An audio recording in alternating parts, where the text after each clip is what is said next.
सभी को नमस्कार। मैं जयप्रकाश कुमार विश्वसरिया ITI के यूट्यूब चैनल में आप सभी का स्वागत है। पिछले क्लास में हमने जनरेटर के विभिन्न पार्ट्स को देखे थे। आज हम लोग देख रहे हैं कि आर्मेचर जो होता है, आर्मेचर में किस प्रकार का बाइंडिंग होता है। तो हम लोग का आज का टॉपिक्स है आर्मेचर बाइंडिंग। आर्मेचर क्या होता है कि आर्मेचर जो होता है सिलिकॉन स्टील का होता है और जिसमें क्या हुआ रहता है, बाइंडिंग क्या हुआ रहता है। तो ये जो आर्मेचर जो बाइंडिंग होता है ये कितने प्रकार का होता है। तो आर्मेचर जो होता है DC जनरेटर में जो आर्मेचर बाइंडिंग हम लोग करते हैं, तो आर्मेचर बाइंडिंग जो होता है मेरा मुख्य रूप से दो प्रकार का होता है।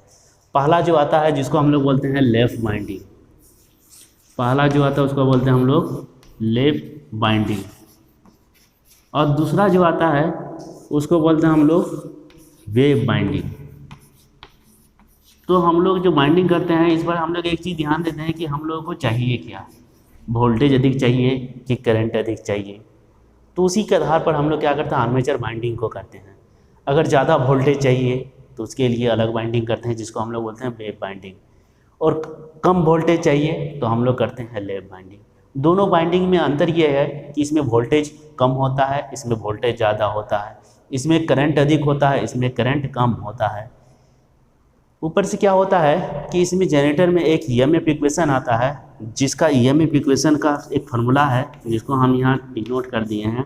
ये जो EMF इक्वेशन जो होता है phi p n z बटे 60 इंटू a, ये होता है।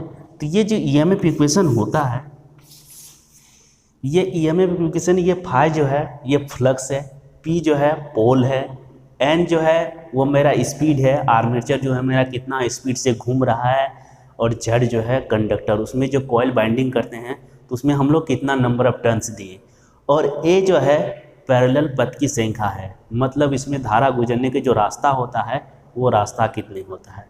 तो ये है मेरा EMF इक्वेशन का एक फार्मूला। अब आता है कि लेव बाइंडिंग क्या होता है।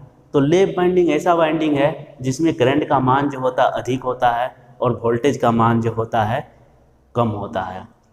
वेव बाइंडिंग जस्ट उल्टा, वेव बाइंडिंग में क्या होता है, वोल्टेज का मान जो होता है अधिक होता है और करंट का मान कम होता है। तो मैक्सिमम जनरेटर में हम लोग वेव बाइंडिंग करते हैं क्योंकि हम लोग वोल्टेज ज़्यादा चाहिए, लेकिन जब करंट अधिक चाहिए तो हम लोग कौन सा बाइंडिंग करेंगे, लेव बाइंडिंग। लेव बाइंडिंग ओवरलैप होता है। ये जो वेव बाइंडिंग है नाम से भी पता चलता है ये वेव फॉर्म में होता है, नदी की धारा जैसा होता है उसी प्रकार का ये दिखेगा रहेगा। और लेप मतलब ओवरलैप रहता है, एक दूसरे पर चढ़ा हुआ रहता है, लेप बाइंडिंग। अब जो आता है EMF इक्वेशन, ये तो मेरा फॉर्मूला है EMF इक्वेशन। इसमें जो लेप बाइंडिंग में जो ये जो हम लोग बोलते हैं P का मतलब हो गया पोल, और A का मतलब होता है, ये P का मतलब होता है पोल, और A का मतलब होता है पैरेलल पथ, मतलब रास्ता, पैरेलल वे पथ। तो ये जो होता है इसमें क्या होता है, जितना पोल होता है उतना ही रास्ता होता है। अभी मान लेते हैं किसी जनरेटर में, हमें अभी बोल रहे थे कि किसी हम लोग जो जनरेटर बाइंडिंग करते हैं किसी में 2 रहता है, किसी में 4 रहता है, किसी में 8 रहता है। तो अभी मान लेते हैं कि इसमें दो पोल है तो रास्ता भी कितना होगा, 2। इसका मतलब अगर उसके लिए अपन लेप बाइंडिंग के लिए अगर फार्मूला लिया जाए तो उसके लिए हम लोग फार्मूला ले सकते हैं इस प्रकार का कि अगर लेप बाइंडिंग अगर फार्मूला लेना रहे तो डायरेक्ट हम लोग ऐसा कह सकते हैं कि phi n z बटे 60। क्यों? क्योंकि ये जो P और A जो है इक्वल होता है, तो इसको हम क्या कर दिए, काट के हटा दिए। क्यों? क्योंकि जितना पोल होगा उतना ही रास्ते। अगर 4 पोल है तो रास्ता भी कितना होगा, 4। अगर क्वेश्चन भी करता है कि लेप बाइंडिंग में 4 पोल है तो रास्ते कितने होंगे, तो स्वाभाविक है वो कितने होंगे, 4 होंगे। लेकिन यही चीज़ जब वेव बाइंडिंग में आ जाएंगे तो वेव बाइंडिंग में क्या होता है, वेव बाइंडिंग में थोड़ा सा उल्टा होता है। वेव बाइंडिंग में क्या होता है, इसका पूरा फार्मूला जो होता है वो हम लिख दिए।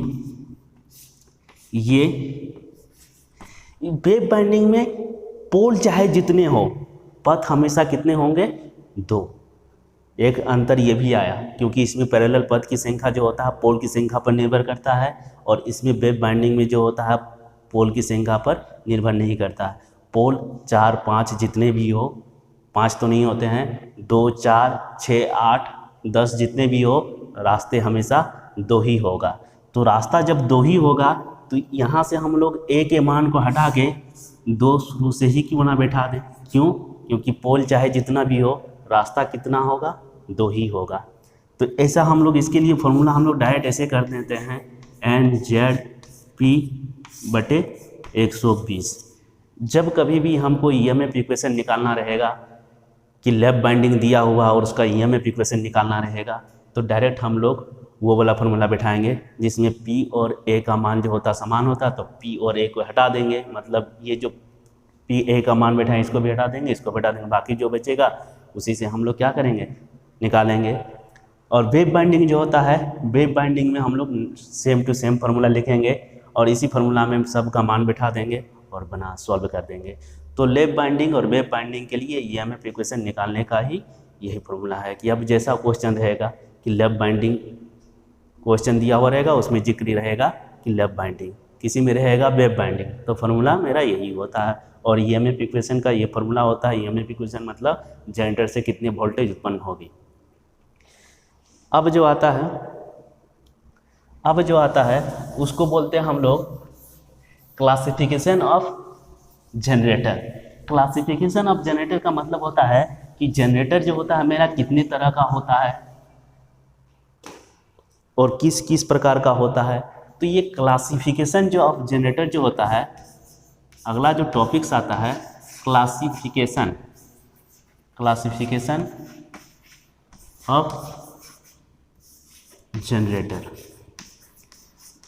तो ये जनरेटर जो होता है कितने तरह का होता है। जनरेटर जो होता है मेरा 2 तरह का होता है। DC जनरेटर जो होता है मेरा 2 तरह का होता है। क्लासिफिकेशन ऑफ DC जनरेटर में DC जनरेटर जो होता है 2 प्रकार का होता है। एक को होता है जिसको हम लोग बोलते हैं परमानेंट, मतलब परमानेंट मैग्नेट। ये जो होता है मैग्नेट के आधार पर, क्योंकि मैग्नेट जो होता है 2 प्रकार का होता है। एक तो होता है अस्थाई और एक अस्थाई। अस्थाई जिसको होता है और एक हो गया इलेक्ट्रोमैग्नेट। तो ये 2 प्रकार का जो होता है जनरेटर होता है। परमानेंट मैग्नेट, ये जो परमानेंट मैग्नेट जो होता है ये छोटे छोटे जनरेटर में ज़्यादातर होता है, जिसको हम लोग गाड़ियों में यूज करते हैं। इलेक्ट्रोमैग्नेट बड़े बड़े जितने भी जनरेटर होता है सब में क्या होता है, इलेक्ट्रोमैग्नेट का यूज किया जाता है। क्योंकि इलेक्ट्रोमैग्नेट क्या होता है, इसकी शक्ति की भी बढ़ाए जा सकते हैं और इलेक्ट्रोमैग्नेट से क्या होता है, वोल्टेज भी ज़्यादा उत्पन्न की जाती है। तो इलेक्ट्रोमैग्नेट, अब ये इलेक्ट्रोमैग्नेट टाइप का जो जनरेटर होता है ये कितने प्रकार का होता है। तो इलेक्ट्रोमैग्नेट जो जनरेटर होता है, मतलब इलेक्ट्रोमैग्नेट जनरेटर जो होता है, अब इसको हम लोग मिटा देते हैं। अब हम लोग देखते हैं कि एक्साइटेशन, ये तो एक्साइटेशन हो गया। ये मैग्नेट जो बनेगा और ये जो मैग्नेट है ये फील्ड को हम लोग बनाते हैं। पहला तो मेन काम होता है मेरा जनरेटर में वोल्टेज उत्पन्न करने के लिए कुछ मौलिक आवश्यकताएं हम पहले भी बता चुके हैं। पहला जो है मेरा क्या कि चुंबक होना चाहिए, नंबर ऑफ कॉयल होना चाहिए, मतलब नंबर ऑफ टर्न्स होना चाहिए, मतलब कॉयल, और तीसरा जो है स्पीड होना चाहिए। तो हम लोग का ये जो मैग्नेट जो है, ये मैग्नेट किस प्रकार का है उसके आधार पर जनरेटर जो होता है 2 प्रकार का, एक परमानेंट और एक हो गया मेरा इलेक्ट्रोमैग्नेट। आगे जो आता है जिसको बोलते हैं हम लोग एक्साइटेशन के आधार पर, ये जो हम लोग मतलब उत्तेजना के आधार पर। अब हम लोग इसको मिटा के आगे देखते हैं excitation, on the basis of excitation. अब देखते हैं हम लोग on the basis of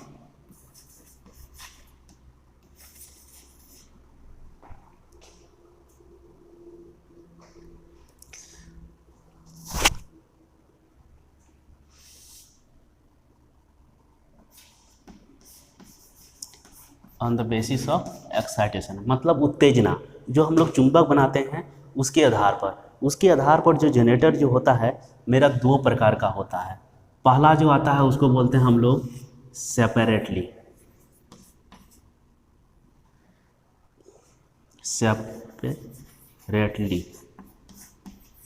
excited. पहला जो जनरेटर है उसको बोलते हैं सेपरेटली, और दूसरा जो आता है जिसको बोलते हैं हम लोग सेल्फ। ये दो प्रकार का होता है सेल्फ एक्साइटेड। अब सेपरेटली और सेल्फ एक्साइटेड क्या होता है, इन दोनों में क्या होता है। सेपरेटली में क्या होता है, मतलब किसी भी चीज़ को मैग्नेट, जो फील्ड में जो मैग्नेट बनता है उसको जब हम लोग बाहर से सप्लाई देते हैं, बाहर से जब डीसी सप्लाई, किसी जनरेटर को जब बाहर से हम लोग डीसी सप्लाई देते हैं, चाहे बैटरी के द्वारा दें या किसी और साधन के द्वारा दें, तो उसको बोलते हैं हम लोग सेपरेटली। इसमें क्या होता है, इसमें जनरेटर में जो होता है ज़्यादा वोल्टेज उत्पन्न होगा सेल्फ की तुलना में। क्यों? क्योंकि इसको बाहर से क्या करते हैं हम लोग, एक्साइट करने के लिए हम लोग बाहर से डीसी सप्लाई देते हैं। सेल्फ एक्साइटेड में क्या होता है, जिसको बाहर से कोई सप्लाई नहीं दिया जाता हो, वैसा जनरेटर जो स्वयं से वोल्टेज उत्पन्न करता हो, जो दूसरे पर निर्भर ना करता हो, उसको बोलते हैं सेल्फ। और जो सेपरेटली, जो क्या होता है, दूसरे पर आधारित हो। जब तक दूसरा चीज़, दूसरा जो जनरेटर, मतलब दूसरा जो बैटरी हो या कोई जनरेटर हो या डायनेमो, उसके द्वारा जब तक सप्लाई इस जनरेटर को ना मिले तब तक वो क्या करता है, वोल्टेज उत्पन्न नहीं करेगा। तो वो क्या हो गया, दूसरे पर आश्रित। तो जो दूसरे पर आश्रित रहेगा वो हो गया मेरा सेपरेटली, और जो दूसरे पर आश्रित नहीं रहेगा उसको बोलते हैं सेल्फ एक्साइटेड। तो ये हो गया मेरा क्या, on the basis of excitation. अभी डायरेक्ट हमको बोलेगा कि जनरेटर जो होता है मैग्नेट के आधार पर कितने प्रकार के होता है, तो मैग्नेट के आधार पर दो प्रकार का। पहला हो गया मेरा टेम्पोररी मैग्नेट जनरेटर, और एक हो गया मेरा इलेक्ट्रोमैग्नेट जनरेटर। ये टेम्पोररी बोल रहे, सॉरी, परमानेंट मैग्नेट जनरेटर और टेम्पोररी मैग्नेट जनरेटर। दूसरा जो होता है एक्साइटेशन के आधार पर, तो एक्साइटेशन के आधार पर जो होता है मेरा, एक तो हो गया मेरा क्या, सेपरेटली एक्साइटेड, और दूसरा हो गया सेल्फ एक्साइटेड। आगे हम लोग देखते हैं कि सेल्फ एक्साइटेड जनरेटर जो होता है वो कितने प्रकार का। सेपरेटली का हम लोग अभी टाइप्स नहीं पढ़ेंगे, अभी हम लोग सेल्फ, डीसी जनरेटर में जितने जो आएंगे हम लोग सब सेल्फ के बारे में पढ़ेंगे। तो सेल्फ एक्साइटेड जनरेटर जो होता है, या डायरेक्ट ऐसे हम लोग बोलते हैं टाइप्स ऑफ जनरेटर जो होता है, self excited generator, types of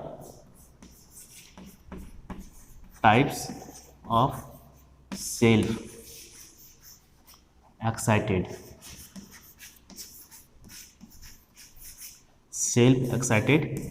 generator. Self excited generator जो होता है मेरा तीन प्रकार का होता है। पहला जो आता है उसको बोलते हैं हम लोग सीरीज जनरेटर। दूसरा जो आता है जिसको बोलते हैं हम लोग शंट जनरेटर, और तीसरा जो आता है जिसको हम लोग बोलते हैं कंपाउंड जनरेटर। ये तीन प्रकार का जो होता है जनरेटर होता है। अगर डायरेक्ट अगर कभी क्वेश्चन पूछ दे कि जनरेटर जो होता है कितने प्रकार का होता है, तो जनरेटर अगर हम लोग बोल देंगे डायरेक्ट क्वेश्चन के आधार पर, तो हम लोग बोल सकते हैं कि डीसी जनरेटर जो होता है तीन प्रकार का होता है, सीरीज, शंट, कंपाउंड। लेकिन अगर बोल देगा कि एक्साइटेशन के आधार पर कितना होगा, तो एक्साइटेशन के आधार पर तब हो जाएगा मेरा 2।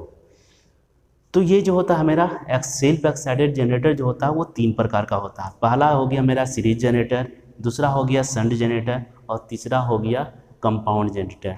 जैसे हम लोग कनेक्शन पढ़ते हैं, रेजिस्टेंस का जो कनेक्शन पढ़ते हैं, सीरीज, पैरेलल, मिक्स्ड, वही है। ये सीरीज का गुण रहेगा, इसमें पैरेलल का गुण रहेगा, और मिक्स्ड कनेक्शन में क्या था, सीरीज और पैरेलल दोनों गुण मिलता था। तो उसी प्रकार इसमें भी है कि इसमें भी क्या होगा, ये दोनों गुण किसमें पाया जाता है, कंपाउंड में। सीरीज जनरेटर, अब हम लोग पढ़ते हैं सीरीज जनरेटर। ये तो टाइप्स था, हम लोग टाइप्स पढ़े, सीरीज जनरेटर, शंट जनरेटर और कंपाउंड जनरेटर। अब आगे हम लोग देखते हैं कि पहला जो जनरेटर है वो मेरा सीरीज जनरेटर, वो क्या होता है। तो देखते हैं हम लोग सीरीज जनरेटर, फिर आएंगे शंट, उसके बाद कंपाउंड। तो सीरीज जनरेटर जो होता है,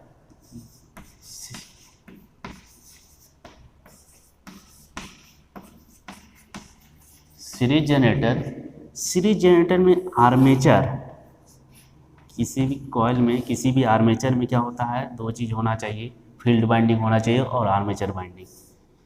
यदि ये हो गया मेरा आर्मेचर, ये आर्मेचर का सिंबल है, और ये है मेरा series field winding. Field winding है ऐसी, मतलब सीरीज का, और ये हो गया आर्मेचर वाइंडिंग। तो आर्मेचर वाइंडिंग और फील्ड वाइंडिंग का जब कनेक्शन, सीरीज फील्ड वाइंडिंग का कनेक्शन अगर सीरीज में हो, मतलब ये वाइंडिंग और ये जब दोनों का कनेक्शन एक दूसरे के सीरीज में हो, तो उसे हम लोग बोलते हैं सीरीज वाइंडिंग, सीरीज जनरेटर। अब जो आता है, ये जो बाइंडिंग होता है वो किस प्रकार का होता है, जब ये बाइंडिंग आर्मेचर का सीरीज में है, तो अगर यहाँ पर अगर बाइंडिंग का मान अगर ज़्यादा होगा, टर्न्स ज़्यादा होगा, तो यहाँ रेजिस्टेंस ज़्यादा होगा, तो रेजिस्टेंस ज़्यादा होगा तो इस जनरेटर से आउटपुट में जो वोल्टेज मिलेगा वो हमको क्या मिलेगा, कम मिलेगा। तो जब वोल्टेज हमको कम मिलेगा, तो ऐसा करते हैं हम लोग कि ये जो बाइंडिंग होता है इसको नंबर ऑफ, मतलब मोटे वायर से कर देते हैं, और मोटा वायर से करेंगे तो इसके नंबर ऑफ टर्न्स क्या होगा, कम। दोनों ही कंडीशन में रेजिस्टेंस का मान जो होता है वो भी होता है कम। जब तार की मोटाई बढ़ा दिया जाए तो रेजिस्टेंस क्या होता है, कम होता है, और जब रेजिस्टेंस मोटा हो जाएगा तो उसकी लंबाई भी क्या होता है, कम हो जाएगा। जब लंबाई कम होता है तो भी रेजिस्टेंस क्या होता है, कम। तो ये आर्मेचर और सीरीज फील्ड वाइंडिंग का कनेक्शन जब एक दूसरे के सीरीज में रहता है तो उसे हम लोग बोलते हैं सीरीज जनरेटर। और ये सीरीज वाइंडिंग किस प्रकार का होता है, मोटे तार से, और नंबर ऑफ टर्न्स जो होता है वो होता है कम। आर्मेचर का तो हम लोग पहले भी जिक्र कर चुके हैं कि आर्मेचर जो होता है, आर्मेचर का मैक्सिमम रेजिस्टेंस जो होता है वो 1 ओम होता है। तो लेकिन अब ये क्या होता है कि ये जो सीरीज जनरेटर है, लेकिन यहाँ पर जब तक हम लोग कोई लोड नहीं लगाएंगे, कहने का मतलब यहाँ पर जब तक हम लोग कोई लोड नहीं लगाएंगे तब तक ये जनरेटर जो होगा वो स्टार्ट, ये लोड, ये जब तक लोड नहीं लगाएंगे तब तक क्या होगा कि ये सर्किट कंप्लीट,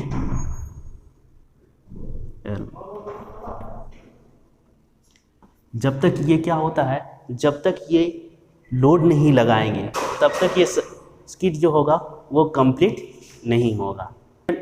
सीरीज जनरेटर में क्या होता है, लोड लगाने से क्या होता है, जब तक लोड नहीं लगाएंगे ये मैग्नेट नहीं बनेगा। क्यों? क्योंकि यहाँ पर तो जैसे मान लेते हैं इसको हम लोग कहीं से मैकेनिकल एनर्जी दे दिए, तो मैकेनिकल एनर्जी तो दे दिए लेकिन ये मैग्नेट नहीं बनेगा। क्यों नहीं बनेगा?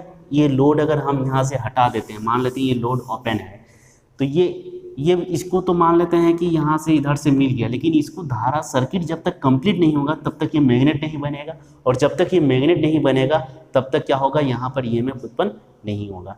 तो डीसी जनरेटर में क्या करते हैं हम लोग, लोड लगा लेते हैं और फिर स्टार्ट करते हैं ताकि क्या हो, वोल्टेज उत्पन्न हो। तो ये हो गया मेरा क्या, सीरीज जनरेटर। तो सीरीज जनरेटर में और एक चीज़ क्या होता है कि इसमें जो होता है आर्मेचर करंट, मतलब आईए, और ISE मतलब सीरीज फील्ड करंट, और यहाँ पर जो लोड करंट होगा, ये तीनों जो होता है IEL। IA हो गया मेरा आर्मेचर करंट, IA हो गया मेरा आर्मेचर करंट,